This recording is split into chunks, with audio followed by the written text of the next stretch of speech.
नमस्कार मित्रांनो, लग्नानंतर होईलच प्रेम या मालिकेच्या आजच्या भागात आता मांडणी सुरुवातीला गुढीची पूजा करून घेते. आता मांडणीनंतर जीवानंदिनी आणि त्यानंतर काव्यापार्थ हे सुद्धा आता गुढीची पूजा करून घेत असतात. खूप सुंदर अशी गुढी इथे उभारण्यात आलेली असते आणि गुढीची पूजा करून घेतल्यानंतर आपण पाहतो की इथे काव्या आणि पार्थ सुद्धा गुढीची पूजा करून घेतात. आता गुढीची पूजा केल्यानंतर शेवटी वसू येते आणि वसूसुद्धा आता गुढीची पूजा करायला सुरुवात करते. आता वसूसुद्धा छान अशी गुढीची पूजा करते आणि त्यानंतर सर्वजण एकमेकांना नमस्कार करत असतात. एकमेकांना म्हणजे आता पार्थ आणि काव्या माने आणि वसूला त्यासोबत असतात मिथुन काका, त्यांना सुद्धा नमस्कार करतात आणि त्यानंतर नमस्कार करतात.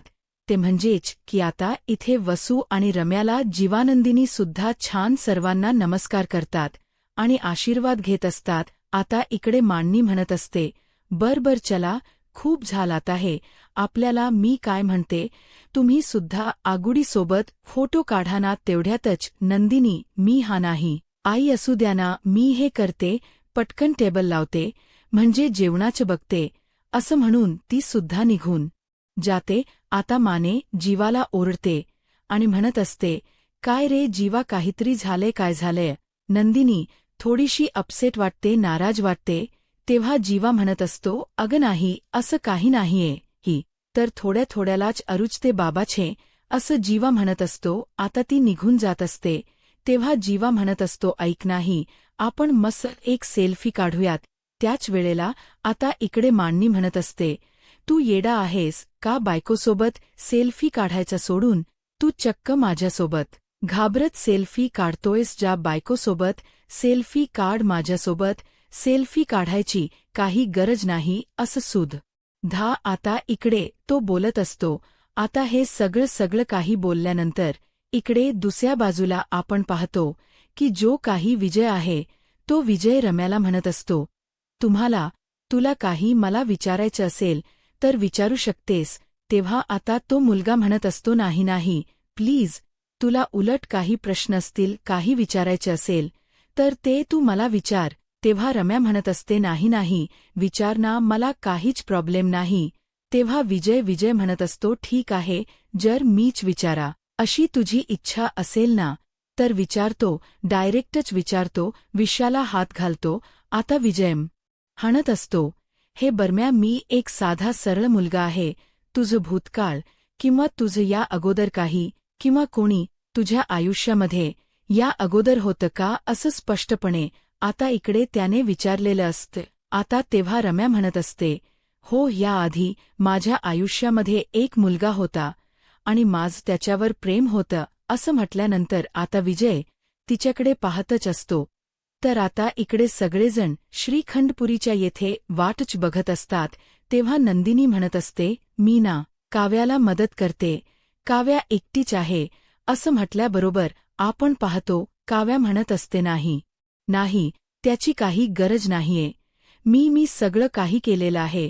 आता असं म्हटल्यानंतर इकडे जो काही मिथून आहे तो म्हणत असतो, मी काय म्हणतो, अरे त्या दोघांचे पोस्ट फोटो सुद्धा करून झालेले आहेत. आता तुम्हा दोघांचे फोटो इकडे काढायचे नाहीयेत का? चला ना, काढा, मी तुमचे मस्त फोटो काढतो. तेव्हा जीवा म्हणत असतो, हो मित्र काका, तू मस्त माझे फोटो काढ आणि मला सुद्धा पोस्ट करायचेच आहेत ना, असे इथे तो बोलतो. तेव्हा नंदिनी म्हणत असते, नाही छे, मला नाही अजिबात फोटो वगैरे काढायचे, प्लीज नको ना जीवा. अगं असं काय करतेस, काढून ना, थांब ना जरा, अगाच पाडवाय, मला सुद्धा माझ्या अकाउंटवर का टाकायचे आहे फोटो? तेव्हा नंदिनी म्हणते, नाही, ते सोशल मीडिया आणि त्या सर्व गोष्टी मला अजिबात नाही आवडत, नको, मी अजिबात इकडे फोटो काढणारच नाही, असं ती म्हणते.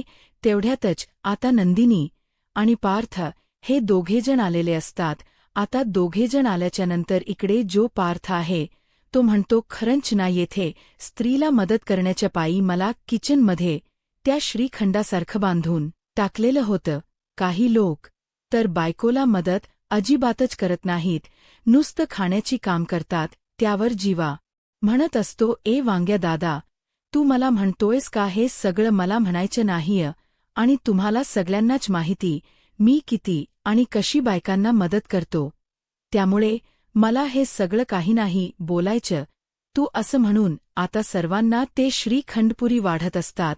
इकडे दुसऱ्या बाजूला आता रम्याने सांगितलेलं असतं की माझं एका मुलावर प्रेम होतं. तेव्हा तो म्हणत असतो, काय तू तो कुठे आहे आता? तेव्हा आता रम्या म्हणत असते, तो माझ्याच घरात आहे. काय हो, माझ्याच घरात राहतोय. तो त्याच नाव पार्थ आहे. माझ त्याच्यावर फार प्रेम, पण त्याचं लग्न झालं आहे, असं रम्या सांगत असते. आणि त्यानंतर आता विजय मात्र तिचं ते बोलणं सगळं काही ऐकतच असतो. त्याला तर धक्काच बसतो. तेव्हा रम्या म्हणत असते, पण आता त्याचं लग्न झालं आहे तर मी त्याच्यासाठी अशी किती दिवस थांबणार आहे? नाही थांबू शकत. मला आता मोहन व्हायचं आहे असं मी ठरवले. आता विजयने हे सगळं काही ऐकून घेतल्यानंतर विजय म्हणत असतो, खरंच रम्या, तुझं कौतुक करावं तेवढं खूप कमी आहे. खरंच किती गुणाची मुलगी आहेस. तू मनामध्ये काही न ठेवता सगळं मला स्पष्टपणे सांगितलंस.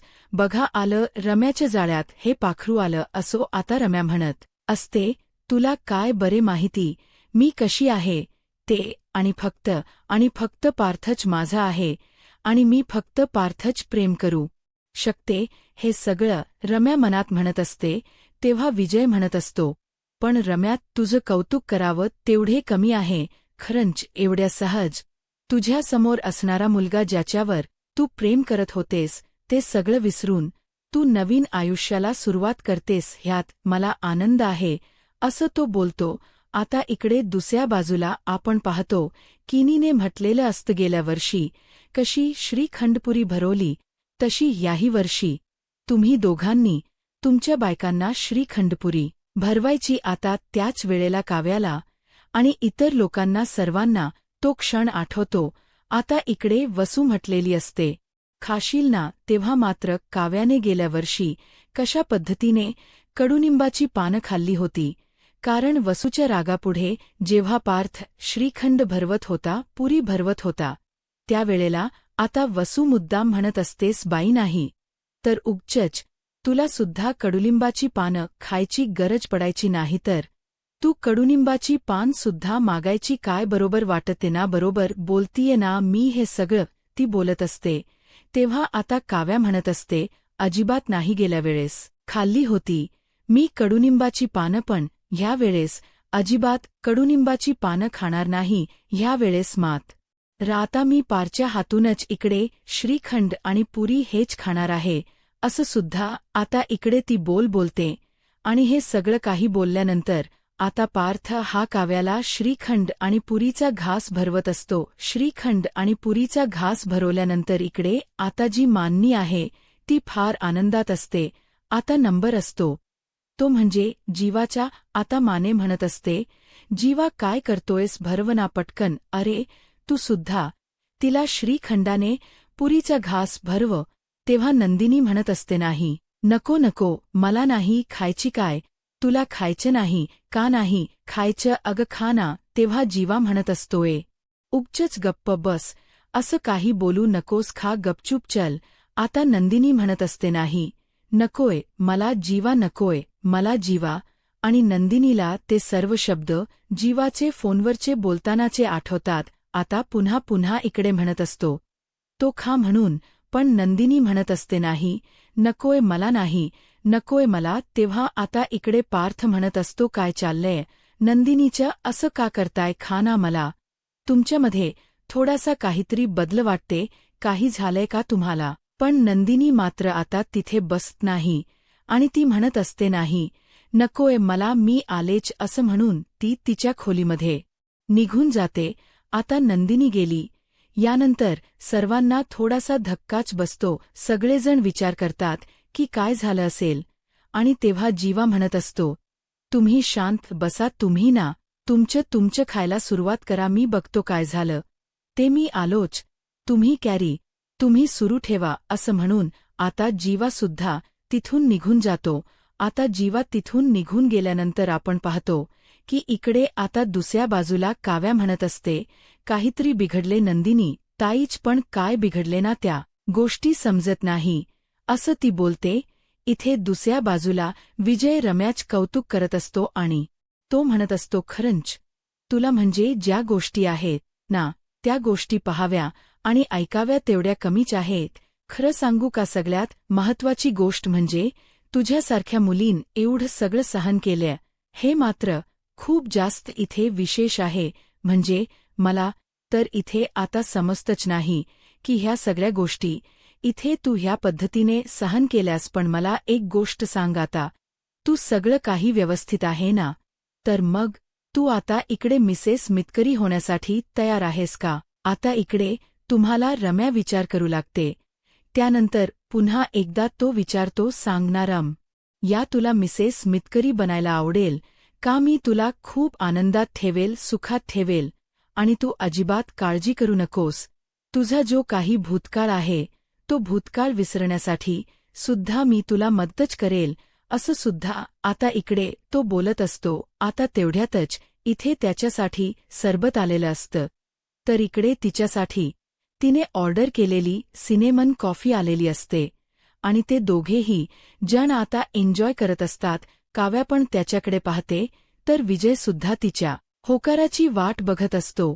पण अजून तरी इकडे तिने त्याला कसलाही होकार दिलेला नसतो. आता फक्त आणि फक्त इकडे ती त्याच्याकडे पाहते, कारण तिच्या मनामध्ये खूप सारे विचार सुरू असतात. ती मनातच म्हणत असते, मी तर फक्त आणि फक्त इथे पार्थचीच आहे. पार्थशिवाय मी कोणाचाही विचार करणार नाही किंवा कोणाचाही इकडे नवरा म्हणून सुद्धा स्वीकार करणार नाही. हे फक्त नाटक आहे. शेवटी माझं प्याद तयार झालंय. मला जे होतं तेच इथे तयार होत्य, असं सुद्धा आता इथे ती बोलत असते. आता हे सगळं काही बोलल्यानंतर दुसऱ्या बाजूला आपण पाहतो, नंदिनी रागात रुसूनच खोलीमध्ये जाते. आता रागात आणि रुसून खोलीमध्ये गेल्यानंतर इथे आता लगेच आपण पाहतो की जीवा तिच्या पाठी आलेला असतो. आता जीवा म्हणत असतो, नंदिनी काय झाले, अशी पाठीमागे का आणि कशामुळे आलेली आहेस? अगं वेडी आहेस का तू? असं कसं वागू शकतेस?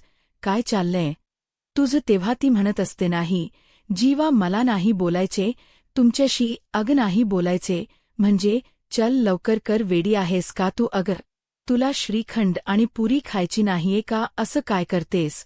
तेव्हा नंदिनी म्हणत असते, नाही म्हणून सांगितलं ना जीवा, तुम्ही जा बरं, मला नाही तुमच्याशी काहीच बोलायचं. अगं हो नंदिनी, पण का नाही बोलायचं ते तरी सांग, काय झालंय?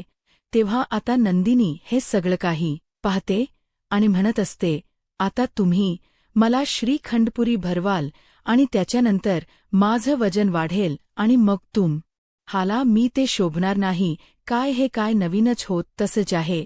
तुम्ही फोनवरती बोलत होतात ना? मग ते म्हणजे अच्छा, तू माझा फोन ऐकला आहेस? तेव्हा नंदिनी म्हणते, हो मी तुमचा फोनच ऐकलाय आणि तुम्ही बोलत होते ह्या सर्व काही गोष्टी, असं आता नंदिनी म्हणत असते.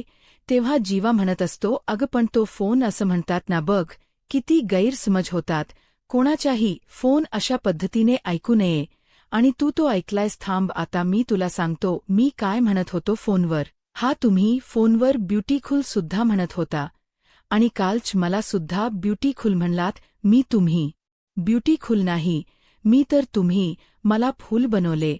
अग नंदिनी, काय हे कुठं घेऊन गेलीस तू? मान्य मी सगळं फोनवर बोलत होतो, पण मी माझ्या त्या मित्राशी फोनवर बोलत होतो आणि मी तुझ्याविषयी नव्हतो बोलत.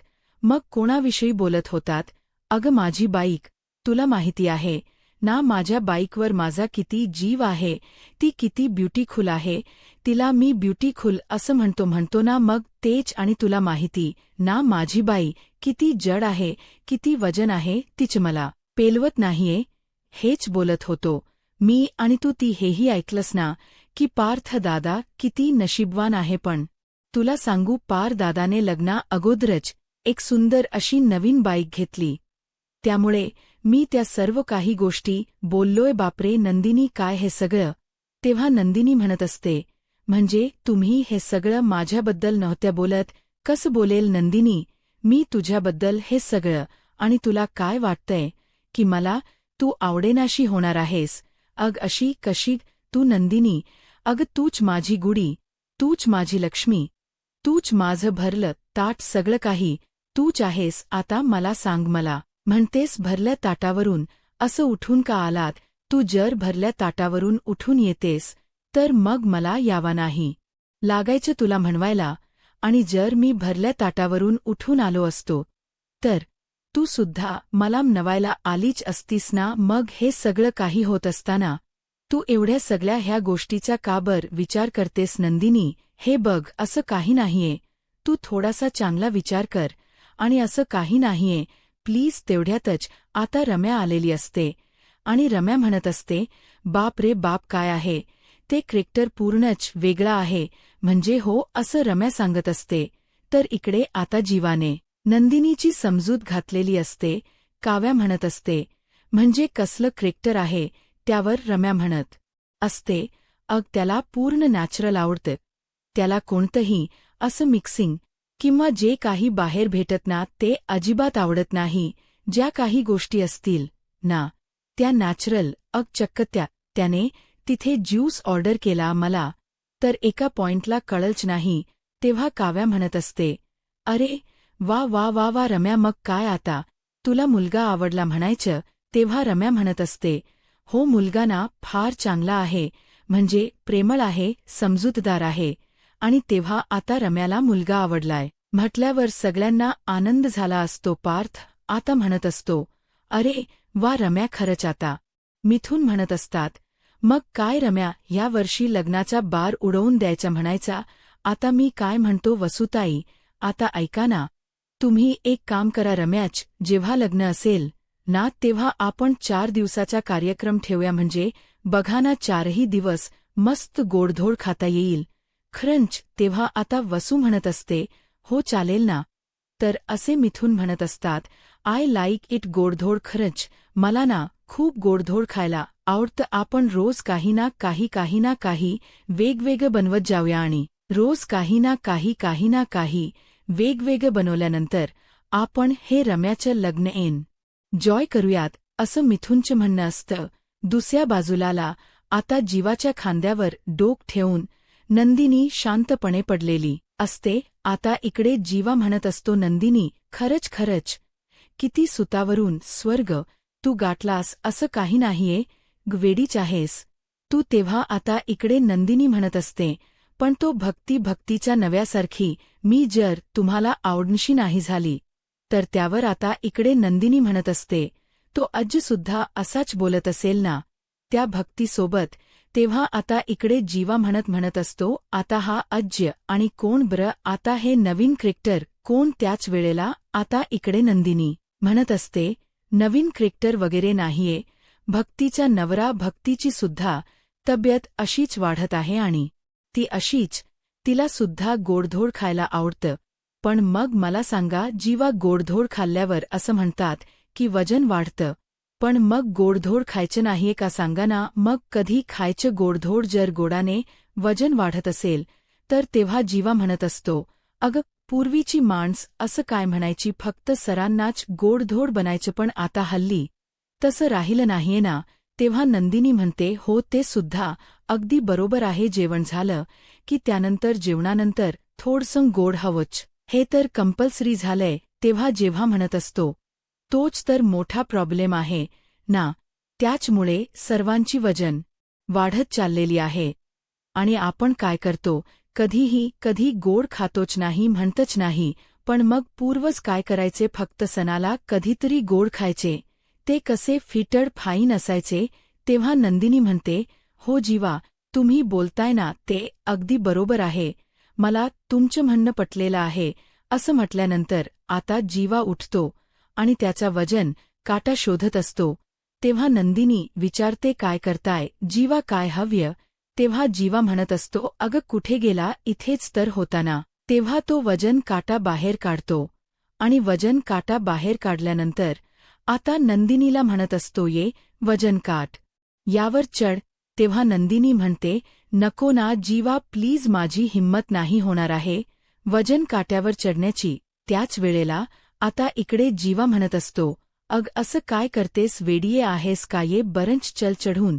तरी बघ आता, मला सांग, आपल्याला जर वजन कमी करायचे असेल तर आपण एखाद टार्गेट ठरवतो की नाही, मग वजन केलं पाहिजे की नाही?" तेव्हा नंदिनी म्हणते, "नको, जीवा वाढलेलं असेल, मला माहितीये, पण जीवा काही ऐकत नाही आणि तिच्यापुढे हात करतो आणि म्हणत असतो, उठ, म्हणतोय ना उठ असं म्हणून.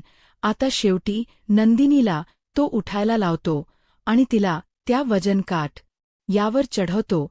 तेव्हा नंदिनी म्हणत असते, बघितलं, मी म्हटलं होतं ना, माझं वजन नक्की वाढलेलं असेल ते. तेव्हा जीवा म्हणत असतो, अगं थांब जरा, तू नीट उभी तर राह. तेव्हा नंदिनी पुन्हा व्यवस्थित उभी राहते आणि तेव्हा जीवा मात्र वजन पाहत असतो.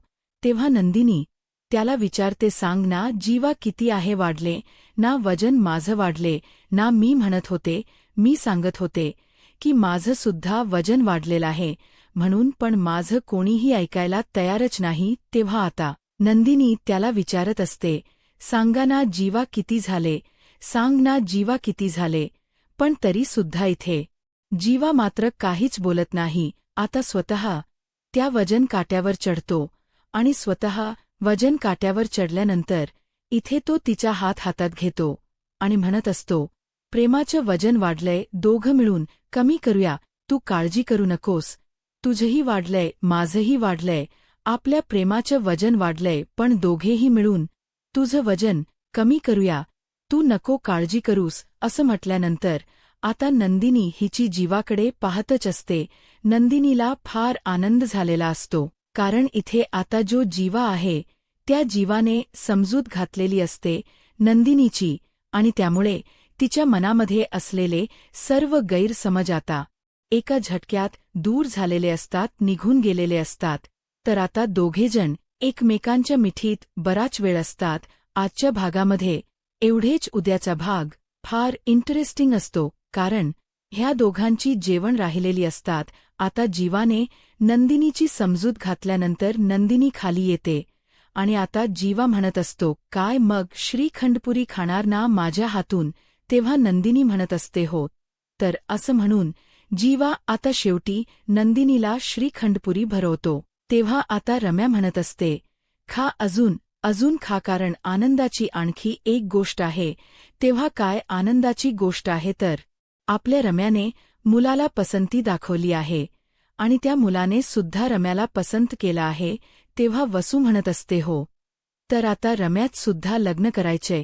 त्यावेळेला जीवा म्हणत असतो, अरे वा बसवत्या, मग आता आपण रम्याचं धूमधडाक्यात लग्न लावून देऊया. तेव्हा वसू म्हणत असते, हो, तर नक्की करूया, धूमधडाक्यात रम्याच लग्न करूया.